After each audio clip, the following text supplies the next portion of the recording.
स्वागत है आपका 18 हाउस स्वदेश में। और अब हम लेकर आए हैं आपके लिए खास पेशकश पोर्टफोलियो के ब्रह्मास्त्र। मैं हूं आपके साथ पूजा त्रिपाठी।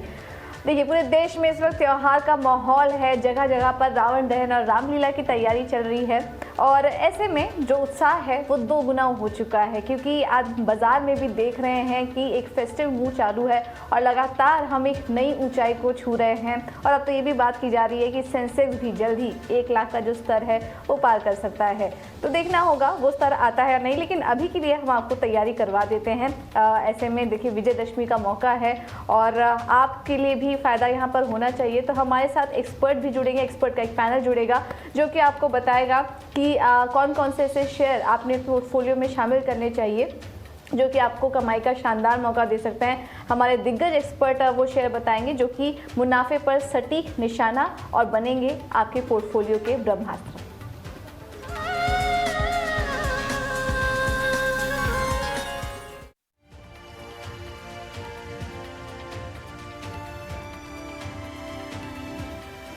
तो चलिए अब एक्सपर्ट को भी शामिल कर लेते हैं और इस वक्त हमारे साथ इंडी ट्रेड कैपिटल से सुदीप बंदोपाध्याय जी जुड़ चुके हैं और इसी के साथ ही साथ रिलायंस सिक्योरिटी से मितुल शाह भी मेरे साथ बने हुए हैं। कुछ ही देर में और एक्सपर्ट को भी हम शामिल करेंगे, लेकिन आप दोनों का ही बहुत बहुत शुक्रिया आज के लिए समय देने के लिए और दशहरा की आप दोनों को ही बहुत बहुत शुभकामनाएं।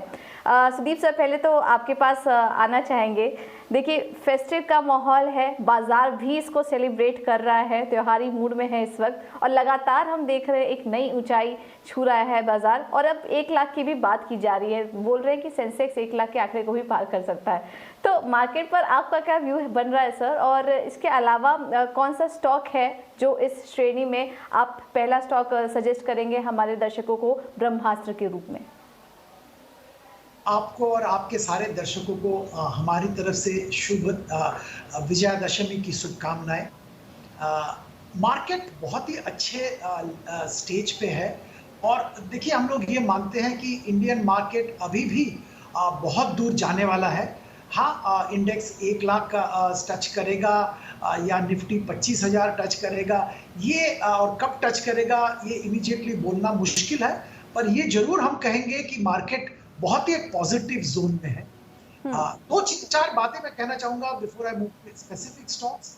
एक तो ग्लोबल लिक्विडिटी बरकरार है, डोमेस्टिक लिक्विडिटी पर्टिकुलरली रिटेल निवेशक बहुत पैसा मार्केट में ला रहे हैं और ये डायरेक्ट आ रहा है और institution, mutual fund, insurance company के जरिए भी आ रहा है और एक बहुत ही अच्छा माहौल क्रिएट कर रहा है ताकि एफआईआई, एफपीआईज का बिकवाली भी जब आता है थोड़ा बहुत तो Indian domestic institutions, Indian retail market को सपोर्ट कर रहा है, इसीलिए मार्केट एक लेवल मेंटेन कर रहा है। ओवरऑल इकोनॉमिक स्थिति जो है, डिमांड वापस आ गया है, बहुत अच्छा तगड़ा डिमांड है हर सेक्टर में। थोड़ा बहुत दिक्कतें सप्लाई साइड में देखने को मिल रहा है और उम्मीद ये है कि जल्द से जल्द वो भी रिजॉल्व हो जाएगा ओवरऑल ग्लोबल में मार्केट में।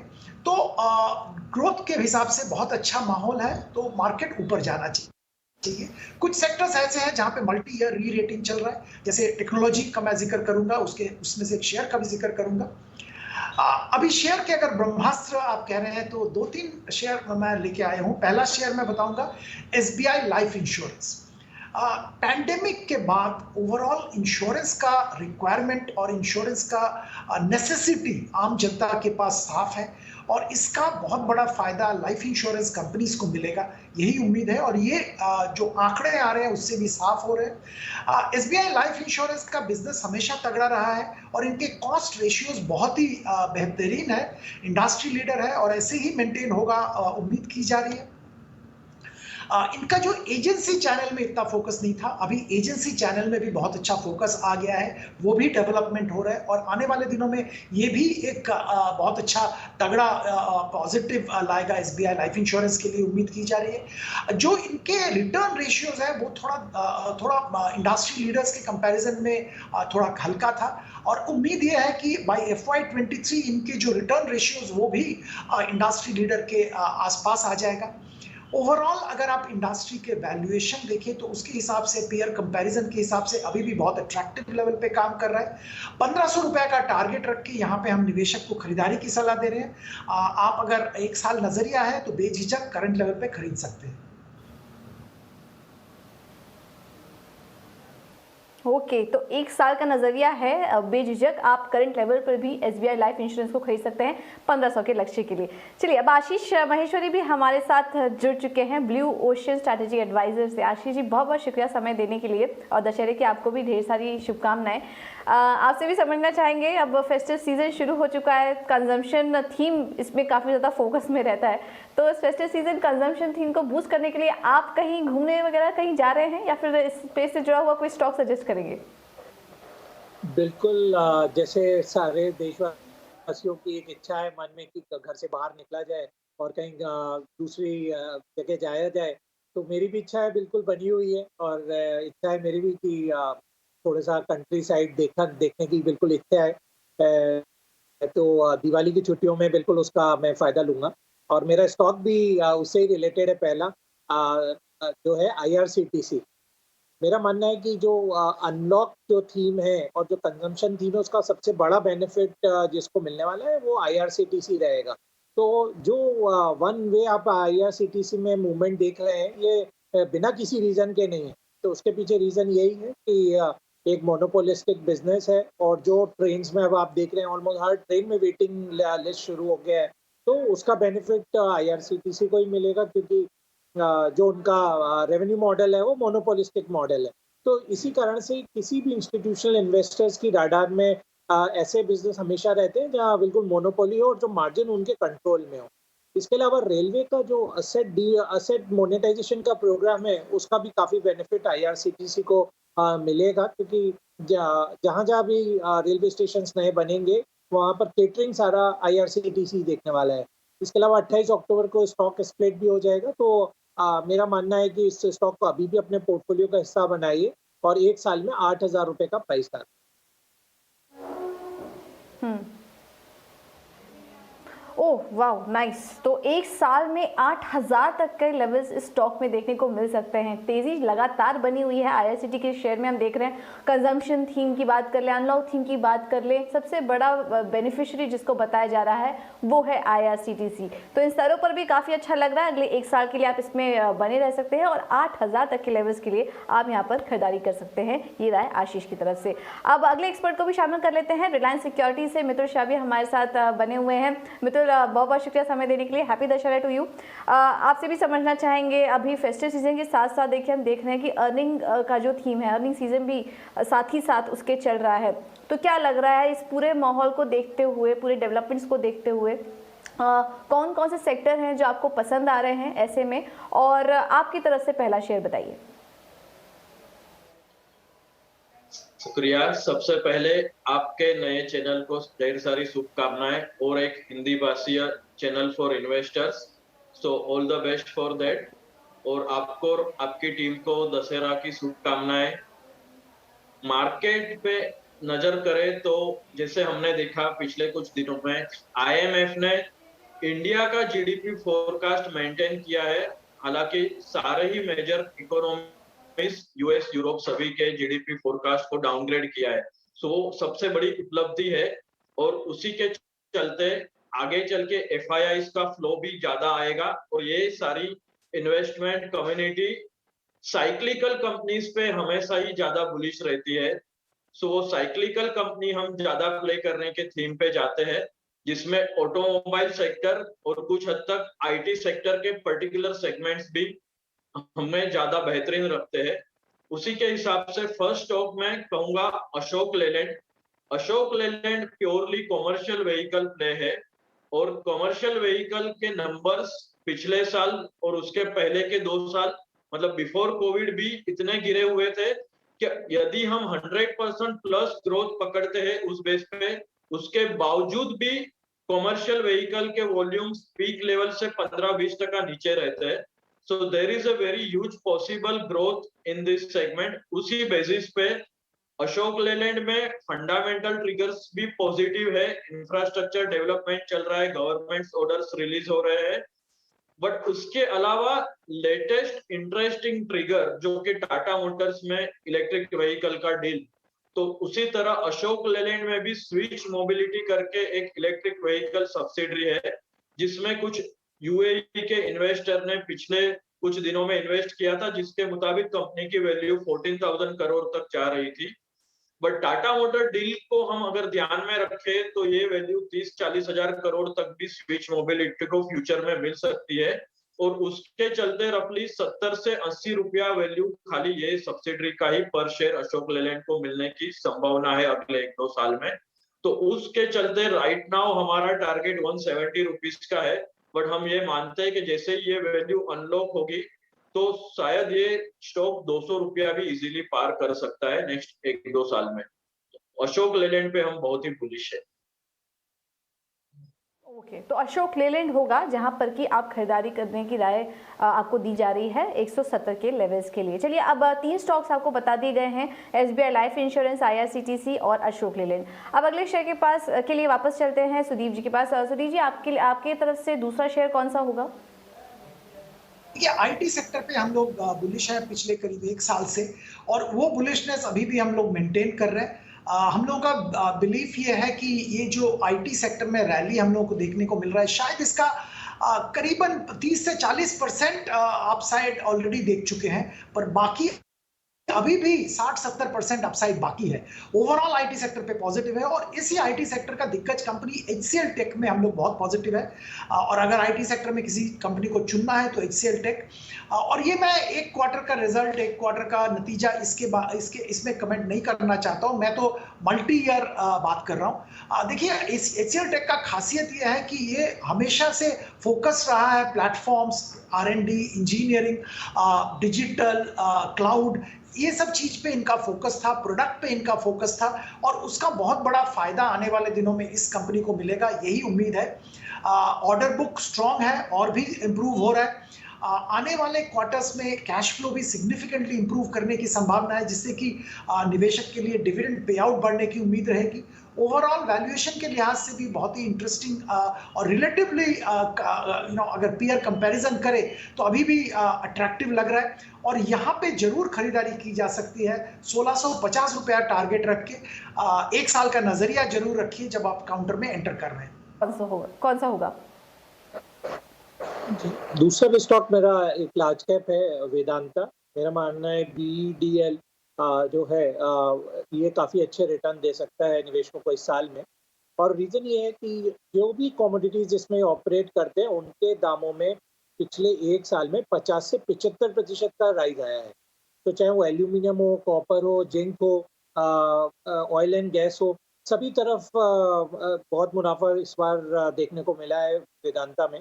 और मैं बताना चाहूँगा कि पिछले साल में उनका जो नेट प्रॉफिट था करीब 15,000 करोड़ था। इस साल मेरा एक्सपेक्टेशन ये है कि यदि ऐसे ही कॉपर, एल्यूमिनियम, जिंक के प्राइसेस बने रहे तो 30,000 करोड़ का कम से कम मुनाफा वेदांता करेगा। तो कम से कम इसका जो EPS रहेगा वो 50 रुपये से 55 रुपये पर शेयर तक EPS पॉसिबल है। तो अभी भी मेरा मानना है वेदांता में बहुत वैल्यू है, और जो कमोडिटी प्राइसेस में बूम आया हुआ है ये बहुत जल्दी कूल डाउन नहीं होगा।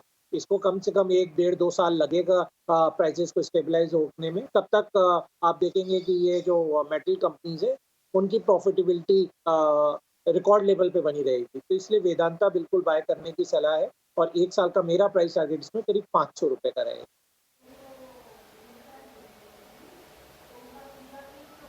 तो करीब 500 तक के लेवल्स वेदांता में देखने को मिल सकते हैं। तो 5 शेयर्स हमने आपको बता दिए हैं, SBI life, IRCTC, Ashok Leyland, HCL tech और वेदांता। इन 5 स्टॉक्स पर आप नज़र रखिए, यहाँ पर अगले 1 साल में शानदार लेवल्स देखने को मिल सकते हैं। तो 5 बता दिए। अब नेक्स्ट 5 के लिए चलते हैं मितुल के पास अगला शेयर जानने के लिए। मितुल, अब इस श्रेणी में आपकी तरफ से नेक्स्ट शेयर कौन सा होगा? जैसे कि सुधीर जी ने बताया, आईटी सेक्टर में multi year growth story unfold होनी बाकी है।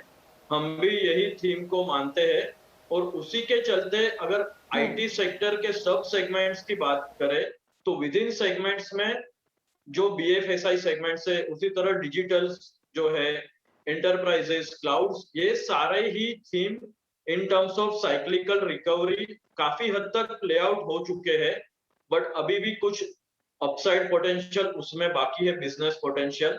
बट एक सेगमेंट है जो because of that situation, pandemic situation जरा भी नहीं चला है, वो है टेलीकॉम सेक्टर। सो टेलीकॉम में जैसे हम देख रहे हैं इंडिया और ग्लोबली भी एक बड़े ही जोर से रिवाइवल हो रहा है, जिसका मैक्सिमम बेनिफिट टेक महिंद्रा को जा सकता है। टेक महिंद्रा का nearly 40% of the revenue contribution telecom sector से आ रहा है। तो टेलीकॉम साइकिल प्ले करने के लिए या साइक्लिकल रिकवरी के लिए टेक महिंद्रा हमको सबसे ज्यादा बेहतरीन लगता है विद इन आईटी पे, क्योंकि वहां पे 5G रोल आउट जो ग्लोबली स्टार्ट हुआ है रिसेंटली और आगे अगले 4 से 5 साल तक जोर शोर से चलेगा, जिसमें within entire IT company Tech Mahindra ही सबसे बड़ा लीडर रहा है और उसका बेनिफिट कंपनी को जरूर मिलेगा। और डिजिटाइजेशन, क्लाउड्स, ये सारे ही बिजनेस सेगमेंट में डबल डिजिट रेवेन्यू CAGR अगले 2-3 साल तक हम एक्सपेक्ट कर रहे हैं। और जब भी टेलीकॉम वापस आ जाता है अपने प्री कोविड लेवल से भी ज्यादा आगे, तो मार्जिन एक्सपांशन का सबसे बड़ा पोटेंशियल ये कंपनी को मिलेगा। और वैल्यूएशन कंफर्ट में कंपनी ने historically 20% discount to large cap peers trade हुई है, राइट नाउ 30% डिस्काउंट पे है। तो आगे जाके ये डिस्काउंट भी 10 से 12% पे आ सकता है। तो यहाँ पे अर्निंग अपग्रेड के साथ साथ वैल्यूएशन एक्सपांशन की स्टोरी भी है। तो टेक महिंद्रा 20 से 40% अपसाइड अगले 1-1.5 साल में दे सकता है जरूर, और ये हमारा सेकंड टॉप पिक है।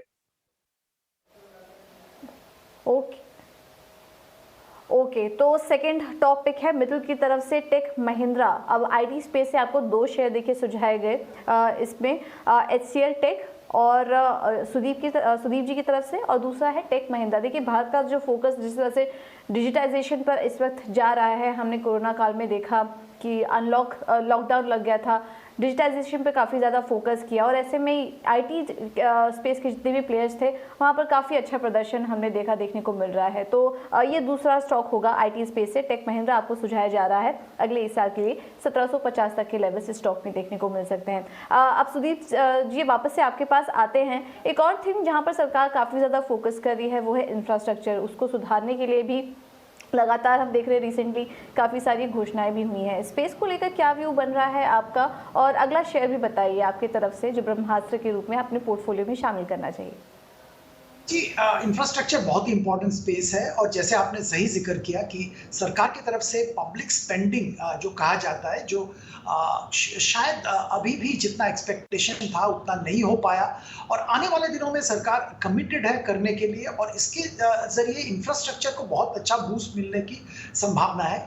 इसके अलावा प्राइवेट सेक्टर को भी इनकरेज किया जा रहा है डिफरेंट स्कीम्स के जरिए, ताकि वो भी पार्टिसिपेट करे, और ये इंफ्रास्ट्रक्चर जो रिक्वायरमेंट है और जिसमें बहुत पैसा बनाने की अपॉर्चुनिटी भी है, वहाँ पे प्राइवेट सेक्टर भी लगे और एक अच्छा खासा माहौल क्रिएट हो जो कि देश के लिए काम आए आने वाले दिनों में। तो इसी सेक्टर से कुछ लगा हुआ कंपनी जिसका मैं जिक्र करना चाहूँगा, अदानी पोर्ट्स एंड SEZ। देखिए ये बहुत न्यूज़ में रहता है, बहुत कुछ हो रहा है इसमें, इस ग्रुप में, पर इस ग्रुप का एक कंपनी अगर हमको पिक करना हो तो यही कंपनी हम पिक करेंगे, क्योंकि बहुत ही तगड़ा एसेट बेस इस कंपनी का है, और ये इसका जो पोर्ट है मुंद्रा, वो एक नॉर्थ इंडिया का गेटवे बन गया है कार्गो लॉजिस्टिक्स के लिए, और ये एक बहुत ही बड़ा हिंटरलैंड को केटर करता है। एफिशिएंसी वाइज भी बहुत अच्छा है, और जो रिलेटेड एक्विजिशंस इन्होंने किए हैं पोर्ट्स, उसके जरिए इनका एफिशिएंसी और इनका ऑपरेशनल जो परफॉर्मेंस और भी इंप्रूव होने की संभावना है। एक कॉनकॉर एक्विजिशन का बात चल रहा है, अगर कॉनकॉर एक्विजिशन कर पाए तो I think that will be a feather in their cap. 2025 तक कार्बन न्यूट्रल बनने की बात कर रहे हैं, दैट ऑल्सो आई थिंक एक बहुत ही अच्छा ट्रेंड है। ओवरऑल हम लोग यहाँ पे बहुत पॉजिटिव व्यू रख रहे हैं, और 975 रुपया का टारगेट लेके 1 साल के लिए खरीदारी की सलाह दे रहे हैं।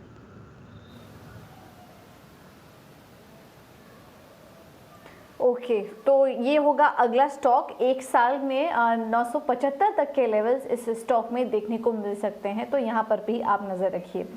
आशीष जी अब आपके पास आएंगे। अनलॉक थीम में काफ़ी सारे सेक्टर्स हैं जो कि अब फोकस में थे, और धीरे धीरे जिस तरह से अब इकोनॉमी में रिकवरी चालू हुई, हम देख रहे हैं इस स्पेस में जितने भी स्टॉक्स थे, जितनी भी कंपनियां थी, वो भी धीरे धीरे अब रिकवरी की तरफ बढ़ रही हैं, और शेयरों में भी हमने देखा कि अच्छा प्रदर्शन बीते कुछ हफ्तों में देखने को मिला है। इस स्पेस में कौन से ऐसे सेक्टर हैं जो कि आपको पसंद आ रहे हैं, और अगला शेयर कौन सा होगा आपकी तरफ से? जी, बिल्कुल इस क्षेत्र में जो हमें समझ में आता है कि होटल जो एक सेक्टर है, वो काफ़ी अच्छा आगे परफ़ॉर्म करेगा। तो होटल में हमने आइडेंटिफ़ाई किया है लेमन ट्री होटल। मेरा मानना है कि अभी भी काफ़ी अंडर वैल्यूड स्टॉक है, मिड कैप स्टॉक है, 4,500 करोड़ के करीब मार्केट कैप के आसपास कंपनी कोट हो रही है। और यूएसपी क्या है इस कंपनी का कि उनके पास में 50 सिटीज़ से ज़्यादा में इंडिया और दुबई में भी उनका होटल है। वहाँ पर ये ऑपरेट करते हैं। 8 उनके ब्रांड्स हैं और इस गिरावट के बाद में अभी भी जो उनका जो स्टॉक प्राइस है, वो जो उनका आईपीओ प्राइस था 2018 में उसके नीचे ही मिल रहा है। ₹56 में आईपीओ आया था, अभी भी शेयर ₹54 में मिल रहा है। तो मुझे लगता है कि जिस हिसाब से मोमेंटम बना है डोमेस्टिक ट्रैवल का और ये क्योंकि ये मिड सेगमेंट में ऑपरेट करते हैं, तो यहाँ पर काफ़ी ट्रैक्शन आगे अगले 1 से 2 साल देखने को मिलेगा। तो बिल्कुल इस स्टॉक को अपने पोर्टफोलियो में ऐड किया जा सकता है और होटल सेक्टर के में अभी भी वैल्यूएशन काफ़ी अट्रैक्टिव है और 75 से ₹80 का टारगेट मेरा अगले 1 से डेढ़ साल के लिए लेमन ट्री होटल में रहेगा।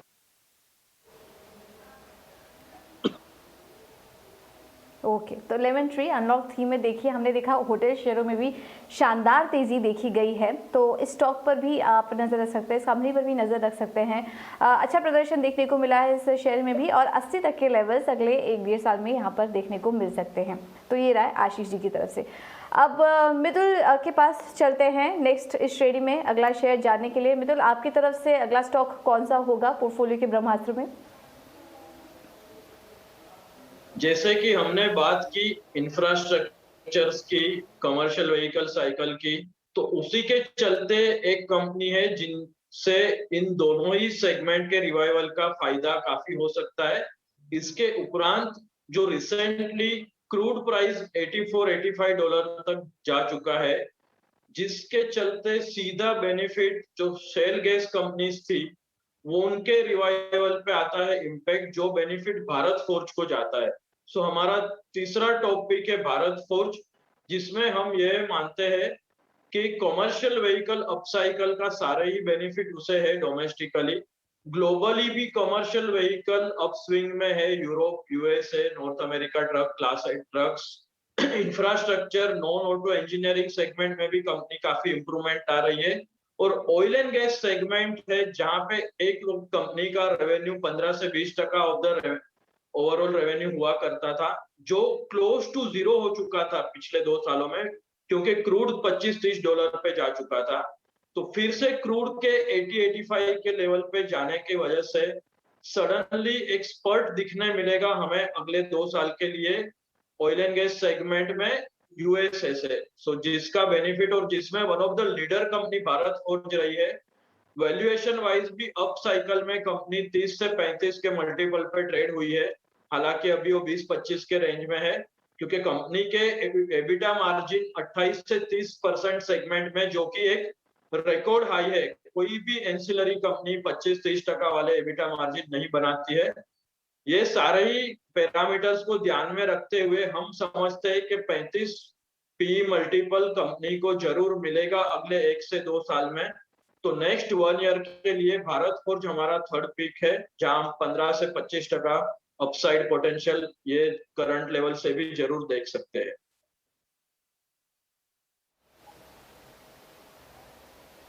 ओके, तो भारत फोर्ज होगा अगला शेयर 970 के लेवल्स के लिए। चलिए, आपको 9 स्टॉक्स अभी तक बता चुके हैं इस पूरे श्रेणी में। अब आखिरी ब्रह्मास्त्र बचा है और उसके लिए अब हम चलते हैं आशीष जी के पास। आशीष जी, आपकी तरफ से आखिरी ब्रह्मास्त्र कौन सा आ रहा है?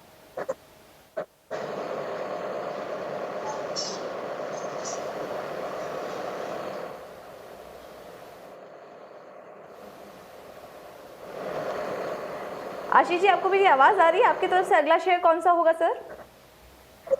अच्छा, ओके। मुझे लगा शायद सुदीप जी से शुरुआत होगी तो इसलिए। तो मेरी तरफ से जो स्टॉक रहेगा, एक स्मॉल कैप स्टॉक में देना चाहूँगा, क्योंकि ये 2 मैंने लार्ज कैप स्टॉक दिया, एक मिड कैप और एक स्मॉल कैप स्टॉक देते हैं, तो एक थोड़ा पोर्टफोलियो बैलेंसिंग हो जाता है। तो विश्वराज शुगर, ये एक मेरी तरफ से एक शुगर और जो आपका ब्लेंडिंग रिलेटेड अल्कोहल है, उससे रिलेटेड ये स्टॉक है। तो फिगर यहाँ पर ये कि शुगर के प्राइसेस में भी हमने काफ़ी अच्छा खासा इजाफा देखा है पिछले 1 साल में, और यहाँ पर जो ब्राज़ील रिलेटेड कंसर्न है, उनके चलते शुगर के प्राइसेस में अभी भी कोई कूलिंग डाउन इफेक्ट नहीं है। दूसरा 2025 तक जो ब्लेंडिंग होने हैं अल्कोहल जो ENA का जो पेट्रोल में, तो वो करीब 20% तक आगे बढ़ेगा। तो वहाँ पे करीब हमें 1000 करोड़ लीटर आपको ब्लेंडिंग के लिए अल्कोहल चाहिए, जबकि आपकी कैपेसिटी अभी इंडस्ट्री की सिर्फ 450 करोड़ पर लीटर है। तो यहाँ पर अभी भी काफ़ी पोटेंशियल नज़र आता है और ये कंपनी भी अपना जो अल्कोहल की ब्लेंडिंग के लिए कैपेसिटी है उसे 2.5 टाइम्स कर रही है अगले 1 साल के अंदर, और शुगर की कैपेसिटी के लिए भी अपना एक ग्रीनफील्ड प्रोजेक्ट भी लगा रही है। इसके अलावा ये कर्नाटका में जिस बेल्ट में ऑपरेट करते हैं, वहाँ पर जो बेस्ट क्वालिटी की शुगर है वो ये प्रोड्यूस करते हैं। तो मेरा मानना है जो पिछले 2 साल पहले जो उनका लॉस था करीब 17 करोड़ का, अगले साल में मेरा उम्मीद है कि करीब 22-23 करोड़ का प्रॉफिट उसके सामने डिक्लेयर कंपनी करेगी। तो इस स्मॉल कैप स्टॉक पे नज़र रख सकते हैं और 1-1.5 साल के पर्सपेक्टिव से अपने पोर्टफोलियो में ऐड कर सकते हैं। ठीक जी, तो देखिए small cap, mid cap, large cap, ये पूरा स्टॉक्स मिलाकर हमने आपके लिए एक पूरा ब्रह्मास्त्र तैयार किया, एक पोर्टफोलियो तैयार कर लिया है। तो इन 10 स्टॉक्स पर आप नज़र रखिए। चलिए सुदीप जी, आशीष जी, वितुल जी, आप दोनों का ही बहुत बहुत शुक्रिया हमारे साथ जुड़ने के लिए और ये स्टॉक्स सुझाने के लिए। और एक बार फिर से ET नाउ स्वदेश के सभी दर्शकों को दशहरा की ढेर सारी शुभकामनाएं। नमस्कार।